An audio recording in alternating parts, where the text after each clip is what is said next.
young king of Hungary sits upon a magnificent warhorse. Angry tears are slowly crawling their way into the bushy red beard, which will one day become the source of his infamous nickname. The knights of his bodyguard are milling about, unsure whether to charge forward or run away. But just one gaze upon the bloody battlefield is enough to confirm that in truth, there is only one option left. The Turks are everywhere. The feared Sipahis are blowing trumpets, slaughtering enemies and praising their god. Men die by the hundreds, speared through, cut down, trampled by hooves. All resistance is broken. Damn them! Mutters the king through gritted teeth. Damn those proud fools! It was he who brought them all here. It was he who led the call for a military strike against the encroaching Ottomans. It was he who stood at the head of the Holy Crusade, meant to save Europe from the threat of Islam. But did the great lords and princes listen when he insisted on careful approach? Did they deem him worthy to lead them into battle? Did they follow his plans? No. Instead, they charged stupidly and died uselessly, spearheaded by the vainglorious French with their delusions of knightly honor. The red-haired king remembers his own words uttered not so long ago. Who would be so bold as to dare to resist us? If the enormous weight of the sky were to fall on us, with spears that we carry, we would hold it up. That day in his capital at Buda, it seemed true. The army stood proudly, in splendid rows, bearing the sign of the cross. A fragmented Europe had come together against a common enemy. Yet that unity was an illusion, and the control he believed he wielded was nothing but a lie. Not again. Not ever again. The king's face turns steely. From this point on, he must be respected. He will not accept anything else than complete subordination to his word. Europe, gripped by chaos for so long, is crying out for a new order. Christian monarchs can survive only by standing together in common fealty to a strong overlord. And are there any better claimants than Sigismund of Hungary, son of the great Emperor Charles himself? Certainly not his older brother Wenceslaus, wastrel king of Bohemia. One of the household knights snaps the king out of his bitter thoughts. "We must go, sire." One last look at the bloody battlefield, at the riderless horses running around in madness and confusion, butchered bodies strewn about everywhere. Then Sigismund, the ginger fox of Hungary, turns around and digs the spurs into his mount's flank. There will be no heroic self-sacrifice, no dying for the cause. He will flee the slaughter. He will cross the Danube in a fisherman's boat to escape his pursuers. He needs to stay alive, to become an emperor, to unite all of Europe. He will leave the dying to others. My name is Vasek. And I am Elżbieta, and this is Bloody Heart of Europe.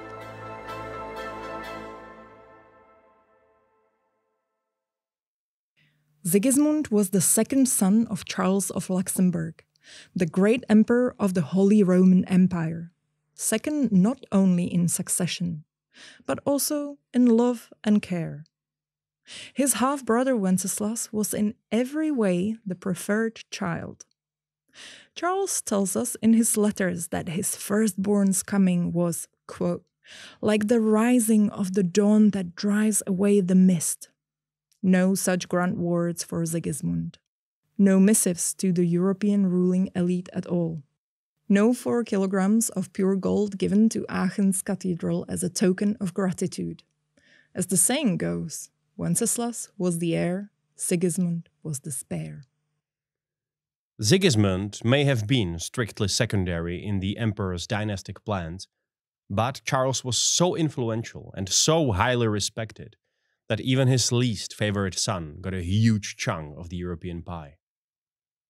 Sigismund became the king of two kingdoms at once, Poland and Hungary, two large countries to the east of the Holy Roman Empire. However, after Charles's death, things went awry very fast. The Polish nobles decided that they would rather crown the daughter of their previous king. Incidentally, her name was Jadwiga, and she would become one of the most famous monarchs in the history of Poland. But that's a different story. So, all that was left to the teenage Sigismund was Hungary, full of nobles nearly as rebellious as their Polish neighbors. The young king's struggles for both his thrones are a complicated business. For now, it suffices to say that it wasn't an easy situation for a 16-year-old boy to handle. But he did handle it, managing to at least stabilize his affairs in Hungary. And during this time, he took every opportunity to learn and grow as a ruler. It's fair to say that both of Emperor Charles's sons endured difficult teenage years full of adversity. But while Wenceslaus slowly sank into apathy and uselessness, Sigismund emerged stronger and more ambitious than ever. For proof of his shrewdness, we need to look no further than his catastrophic defeat at the Battle of Nicopolis, which opened this episode. The king was 28 years old and just lived through the worst day of his life. The victorious Turks massacred the Christian armies, and no crusade would ever truly threaten Muslim possessions in Europe again. Those who didn't die on the field were captured. Those who weren't captured fled in shame. But only Sigismund could turn a crushing defeat into a PR victory. Instead of running back to Hungary, the king took the remnants of his army and jumped on a ship to Constantinople. The capital of the Byzantine Empire was, by this time, surrounded by Turkish forces. Upon arrival, Sigismund told anyone who would listen that he was there to secure an alliance with the emperor and to defend the city. While the rest of the world supposed he was probably dead on the field, he spent the next few weeks in the Byzantine capital and did no fighting whatsoever. But that didn't stop him from sending a triumphant letter to the Grand Master of the Knights Hospitaller, claiming that he heroically saved Constantinople from the Turkish threat. This was obviously a lie, since the Turks abandoned their blockade only 6 years later, but it showcases the king's Machiavellian nature, his willingness to do anything and everything in order to succeed. His ambition and lack of scruples would soon put him straight on a collision course with his half-brother Wenceslaus, the weak ruler of the Holy Roman Empire. By this time, Wenceslaus's grasp on the imperial throne was quickly slipping away. Many German nobles were becoming increasingly furious with their king's indecisiveness and a lack of care for the realm. Wenceslaus showed no desire to govern at all, choosing instead to spend his time on the hunt and in the wine cellar. He was also prone to causing international outrage. You might remember his obsession with drowning people and him personally torturing captured priests with a flaming torch. All of this led to the revolt of the Bohemian League of Lords, in which the king was captured and, humiliatingly, forced to replace his closest advisors. He was also no closer to solving the gravest issue plaguing the Holy Roman Empire at this time, the Papal Schism. Throughout Wenceslaus's reign, for various reasons, there were sometimes 2, sometimes even 3 competing popes at once. That's clearly a few too many popes for a smoothly functioning Catholic Church. And since the Church was the cornerstone of European feudal society, the damage being done to the whole of Christendom was considerable. The ideal person to bring order to the chaos would of course be the traditional protector of the papacy, the Holy Roman Emperor. But for 20 years, Wenceslaus did nothing. The German noble's patience was finally exhausted a year after the Battle of Nicopolis. Fed up with Wenceslaus's inaction and strange outbursts, they sent him a threatening letter which basically read, "Change your ways, or we are going to change our king." Wenceslaus's answer was to try and find new allies, and his gaze fell on the French. At this time, the Kingdom of France was ruled by Charles VI. Charles was plagued by a mental illness which manifested itself through bouts of psychosis. By the language of the time, the French king was insane. Wenceslas set out on a journey to the city of Rheims, probably thinking he could out-negotiate King Charles and gain the support of his powerful country.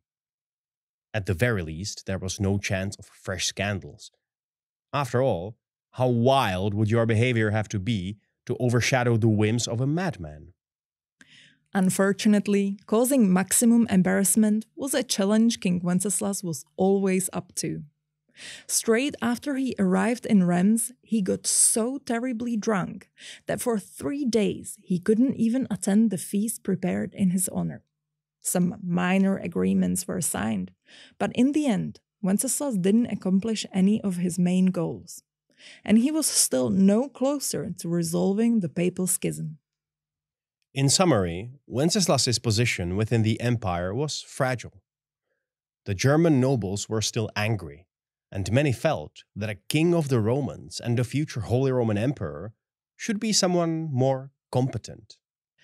Sigismund watched his brother's pathetic attempts to keep his position with increasing worry. Both kings were members of the same ruling dynasty, and, since they had no children, each other's heirs in case one of them died.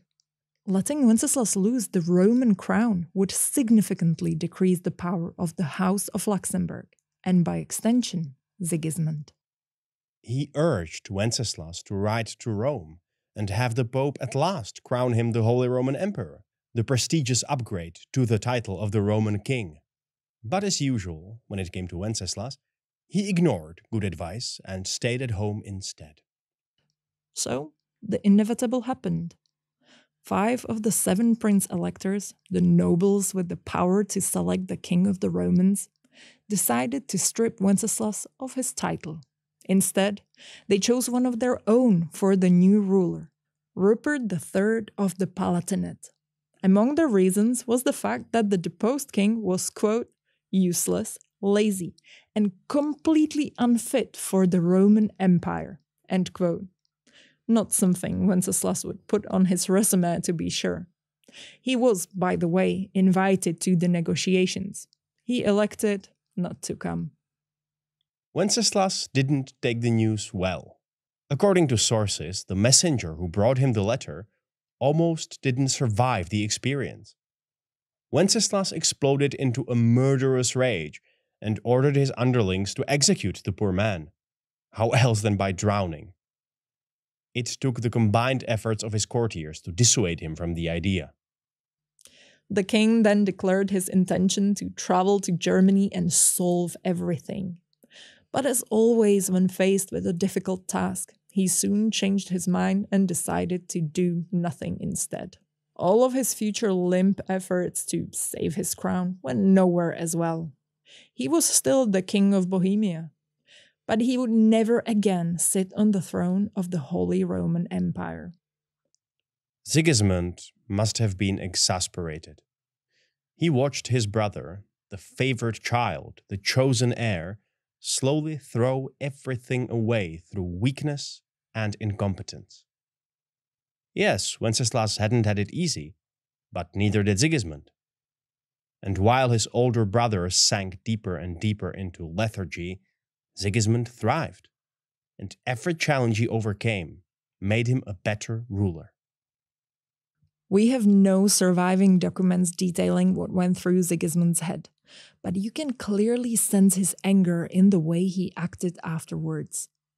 When Wenceslas sent missives to his brother asking for help, Sigismund simply ignored them.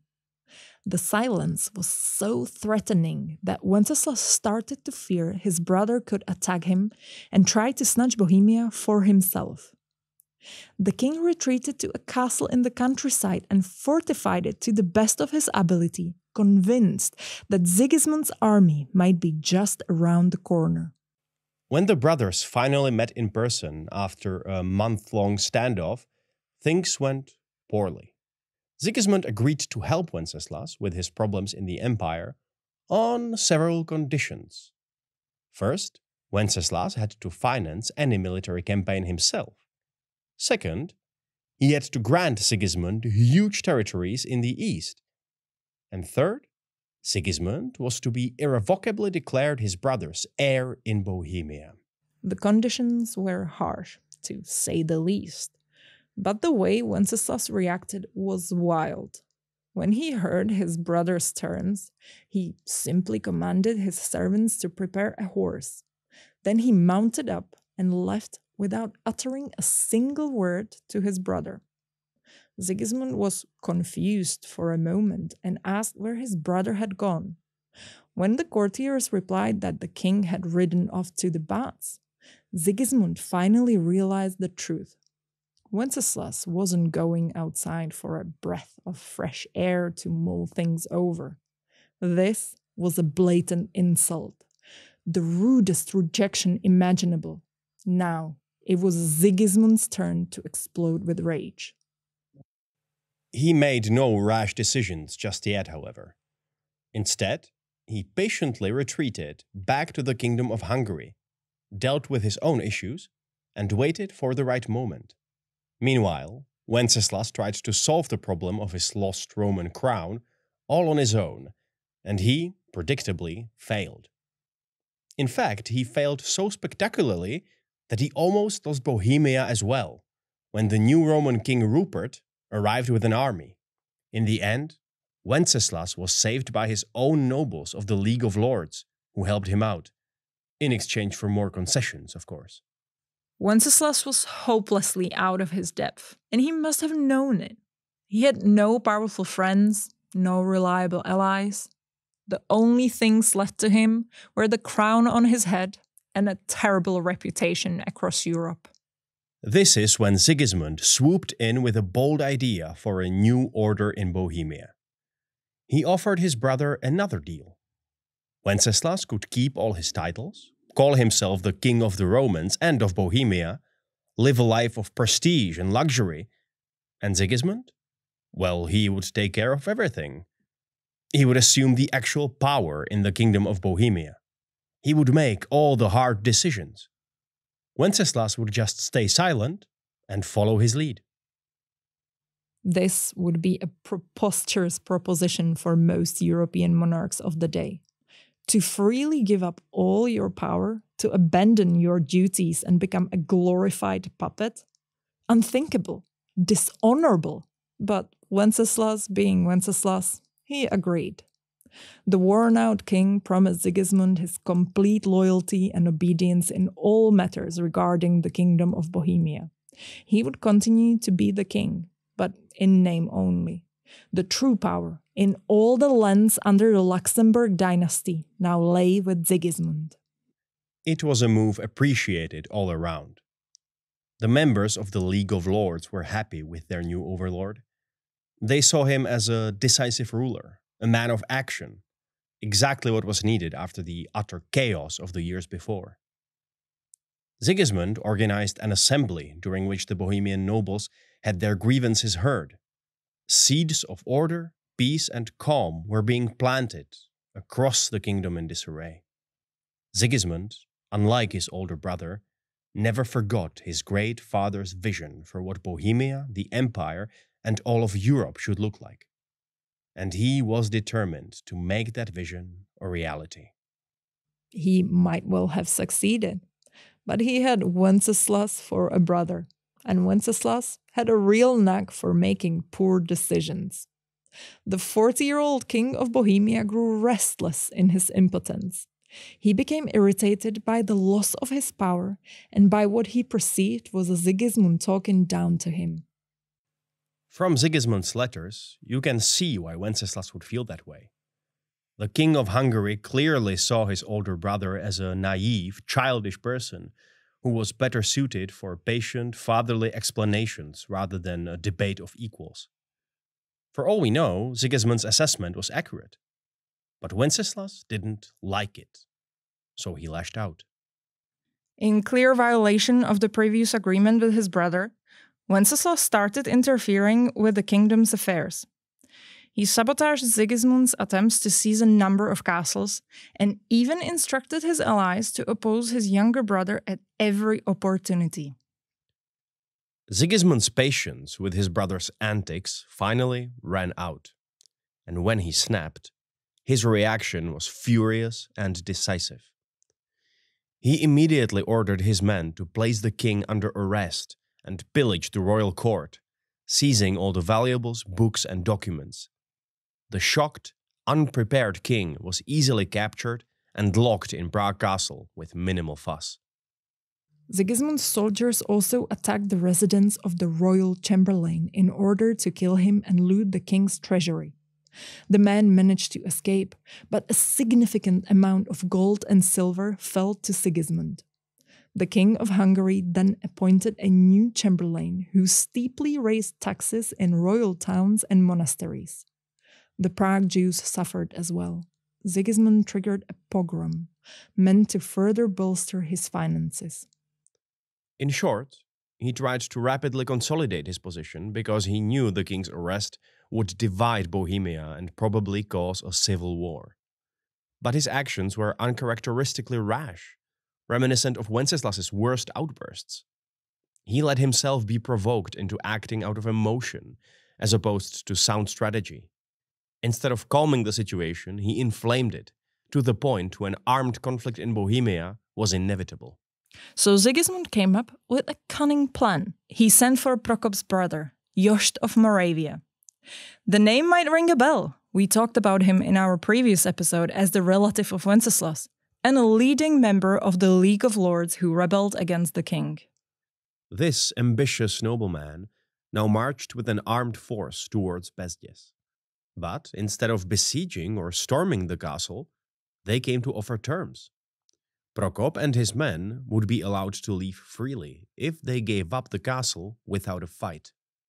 To guarantee their freedom, they would receive an official letter of safe conduct, signed by King Sigismund himself.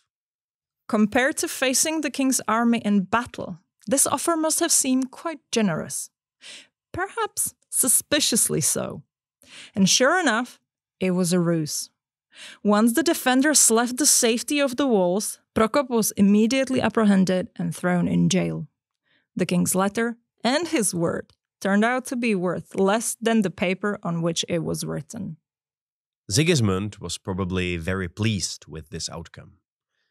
One of the strongest castles in the realm taken without a fight, just through a little bit of treachery.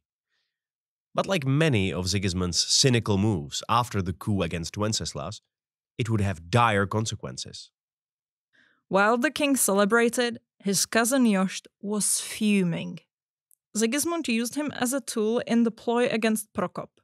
He captured Jošt's brother in the most dishonorable way. And to top it all off, Sigismund claimed it was Jošt who made the decision to break the terms. To shield himself from blame, he tarnished the honor of his commander. This was too much for Jošt. Once Sigismund left the seemingly pacified country to attend to his royal duties in Hungary, rebellion erupted again with unprecedented intensity. Now that the king was gone, many nobles, disaffected with the way Sigismund was ravaging Bohemia for his own gains, joined those still loyal to Wenceslaus.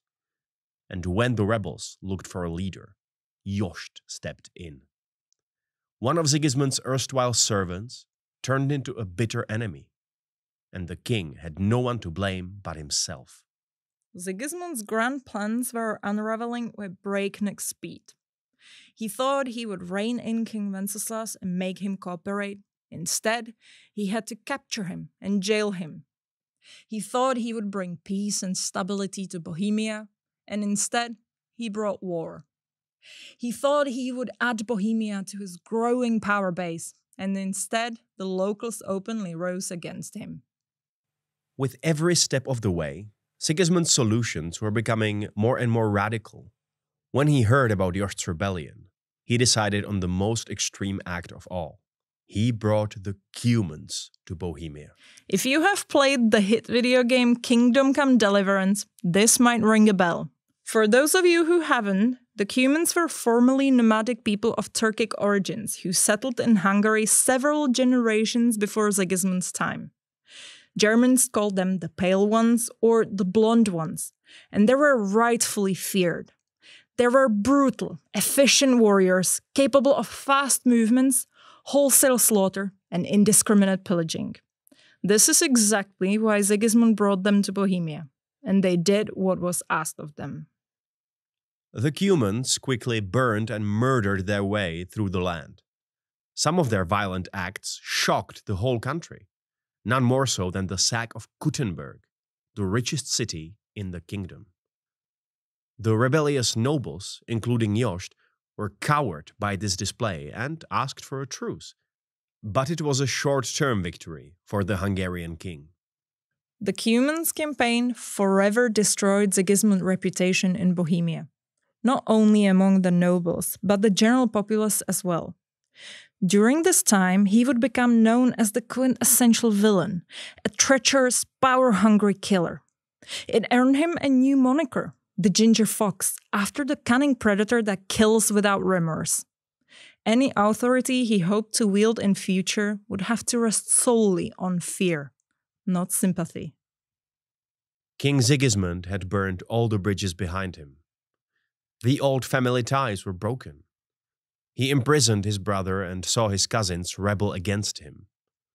So there was only one path left for him to follow, that of intense ambition.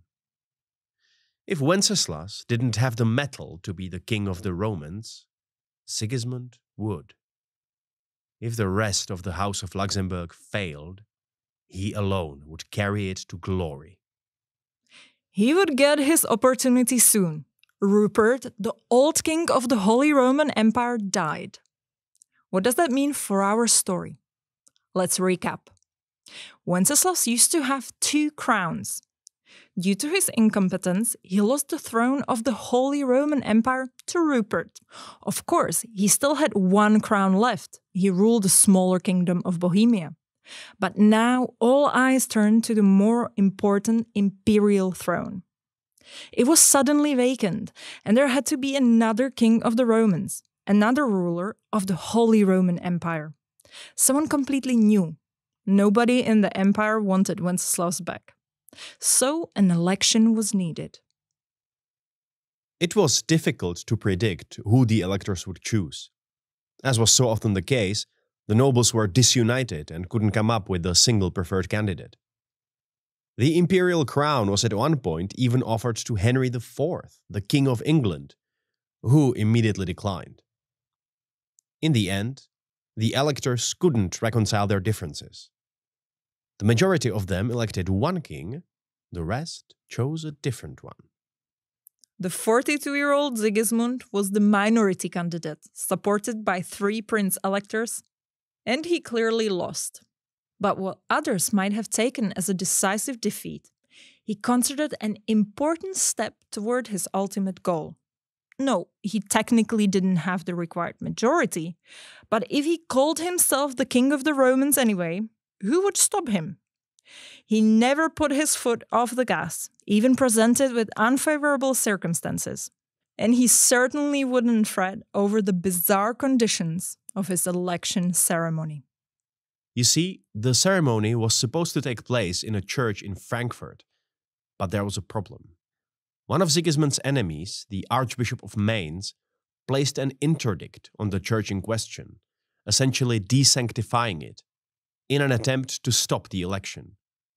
So the nobles, including Sigismund, got creative. They gathered behind the building and elected their new king on the holy grounds of the graveyard. While all this was happening, Sigismund's opponent, supported by the majority of the empire's mightiest nobles, could calmly enjoy the ride, perhaps laughing at Sigismund's desperate attempts to make himself look legitimate. His name may surprise you, just as it certainly surprised Sigismund, Jošt of Moravia, Sigismund's cousin and the leader of the rebellion in Bohemia. It might sound a bit strange. Why did the German nobles grant the crown to a random Bohemian rebel? But remember, Jošt was an important man in his own right. He was a cousin of two kings, a nephew of the great Emperor Charles. He didn't rule any kingdom himself, but he was a capable politician and a very smart man. And the royal blood running through his veins was thick enough to get him the top job. Sigismund wasn't about to accept it, of course. So, Europe suddenly had two rival kings of the Romans, two rulers of the empire, two members of the House of Luxembourg who were bitter enemies. Three, if we count the half-forgotten Wenceslaus. By this time, he was no longer Sigismund's prisoner.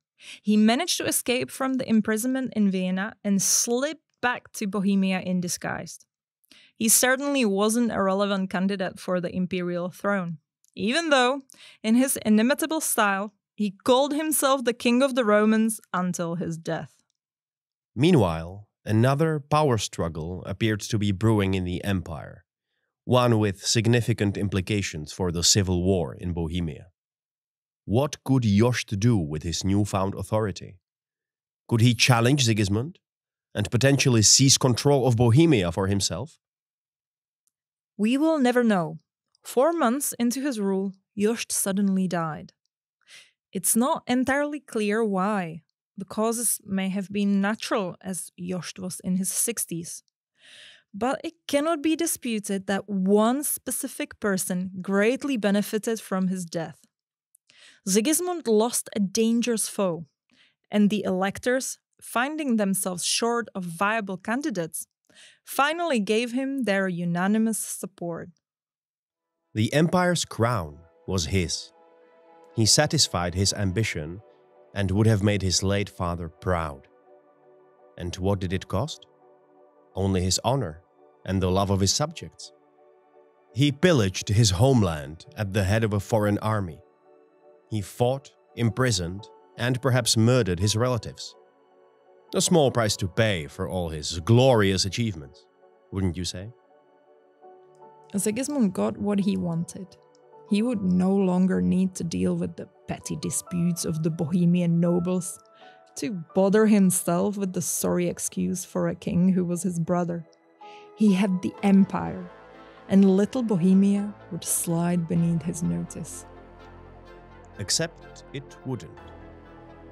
In the broken country, plundered and burned by Sigismund's Cumans, a country fed up with the old ways, something new was brewing. A radical movement, the likes of which Europe has never seen before. It was just waiting for a spark, which the king will duly provide when he murders their holy champion. And the heart of Europe will soon drip with blood.